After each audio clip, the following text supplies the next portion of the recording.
ఓం నమ శివాయ. ఓం నమో నారాయణాయ.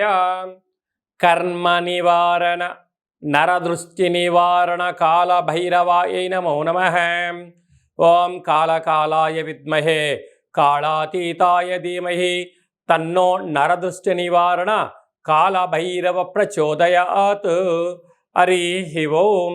మా ఛానల్కి స్వాగతం. చూస్తున్న వీక్షకులకు ప్రేక్షకులకు ప్రియ కాళభైరవ భగవద్బంధులకి స్వాగతం పలుకుతూ మమ్మల్ని ఎంతగానో ఆదరిస్తూ ఉండబడినటువంటి ప్రియ సోదర సోదరీమణులకు సనాతన ధర్మ సంరక్షకులకు జ్యోతిష్య అభిమానులకు స్వాగతం పలుకుతూ ఆషాఢ మాసంలో అనగా 1/7/2025 నుండి 15/7/2025 వరకు పుట్టినటువంటి వారందరికీ కూడా ముందస్తుగా జన్మదిన శుభాకాంక్షలు.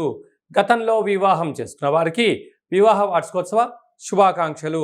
ద్వాదశ రాశుల్లో గ్రహ గమనాలు ఒకసారి వీక్షింపచేద్దాం. వృషభ రాశిలో శుక్రుడు సుక్షత్రకారకుడు.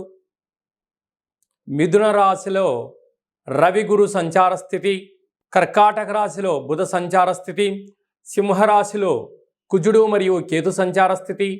కుంభరాశిలో రాహు సంచార స్థితి. మీనరాశిలో శని సంచార స్థితితో ద్వాదశ రాశుల్లో గ్రహ గమనాలు ఈ విధంగా ఉన్నాయి.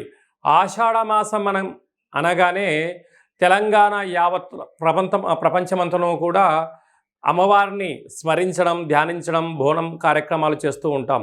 అమ్మవారి యొక్క కృపకటాక్ష వీక్షణలు అందరిపైన చల్లగా ఉండాలని కోరుకుంటూ అన్ని ప్రాంతాలలో నివసించేటువంటి ఈ భూమండలం మీద నివసించేటువంటి అన్ని జీవరాశుల వారందరికీ కూడా, మనుషులకు, పక్షులకు, సకల ప్రాణులకు అందరికీ కూడా అమ్మవారి యొక్క కృప కటాక్ష వీక్షణ కలిగి ఉండాలని కోరుకుంటూ ఆశీర్వచనం.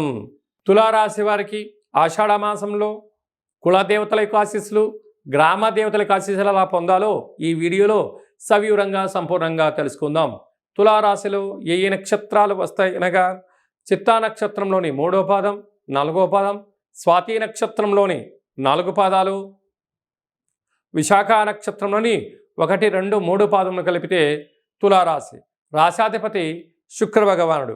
వీరికి సంతాన స్థానంలో రాహు ఉండడం వలన పిల్లల యొక్క చదువులు, పిల్లల యొక్క అభివృద్ధి, తల్లిదండ్రుల యొక్క క్షేమము, విదేశాల్లో ఉండబడిన వారి యొక్క పిల్లల యొక్క భవిష్యత్తు ఆలోచిస్తూ ఉన్నతంగా ఎదగాలని మీ కోరిక నెరవేరబోతుంది. అదే కాకుండా నూతనంగా వివాహమైన వారికి పుత్ర పుత్రిక సత్సంతానం కోసం ప్రయత్నం చేసినట్లయితే సంపూర్ణమైన విజయం మీ సొంతం అవుతుంది. 6వ స్థానంలో శని భగవాను ఉండడం వలన రుణ సమస్య, రోగ సమస్య, శత్రు సమస్య లోపల మిమ్మల్ని వెంటాడే పరిస్థితి ఉంటుంది.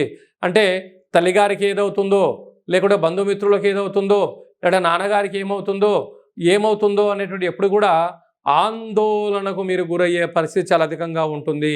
కనుక ఇలాంటి కాల సమయంలో సకాలంలో తిండి, సకాలంలో నిద్ర, తగు వ్యాయామం అని ధర్మ కార్యక్రమాల్లో పాల్గొనడం వలన సకల శనిదోషం తొలగి ఐశ్వర్యానికి, ఆనందానికి మీరు దగ్గర అవుతారు. అష్టమంలో శుక్రుడు ఉండడం వలన మీరు బంగారాభరణాలు, షేర్లు, వాహనాలు, క్రయ విక్రయాలు మంచివే, కానీ ఇది అంత సరైన సమయం కాదు. అధికమైన పెట్టుబడులు పెట్టి కొనేటువంటి పరిస్థితి ఉంటుంది. మీరు ఆవేశపడి తొందరపడి కొనుగోలు చేయకపోవడే మొత్తంగా భావించగలగాలి.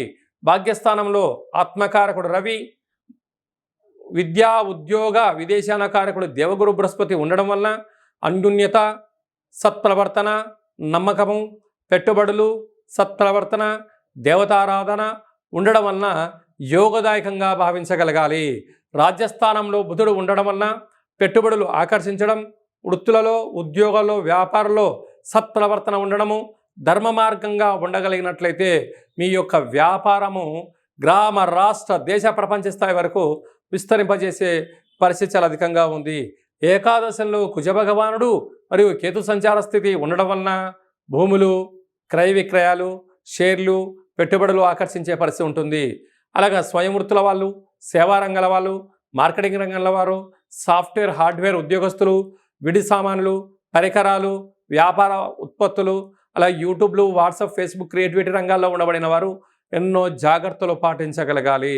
ఇలాంటి కాల సమయంలో కులదేవతల యొక్క ఆశీస్సులు, గ్రామ దేవతల యొక్క ఆశీస్సులు పొందగలగాలి అన్నట్లయితే అమ్మవారికి వీలైనంత తెలుపు రంగు వస్త్రాలతో సమర్పించడం, తెలుపు రంగు పువ్వులతో అర్చన చేయడం, విభూతితో అర్చన చేయించడం, పెరుగన్నంతో కూడుకున్నటువంటి పాయసంతో కూడుకున్న పదార్థాన్ని నైవేద్యంగా పెట్టి భక్తులకు ప్రసాదంగా పంచగలిగినట్లయితే రుణ సమస్య, రోగ సమస్య, అంతర్గత సమస్య, బహిర్గత సమస్యలను తొలగిపోయి మనశ్శాంతిగా ఉంటూ ఆయురారోగ్యాలన్నీను కూడా ఈ యొక్క తులారాశి వారు సొంతమవుతాయని చెప్పి కూడా గమనించాలి.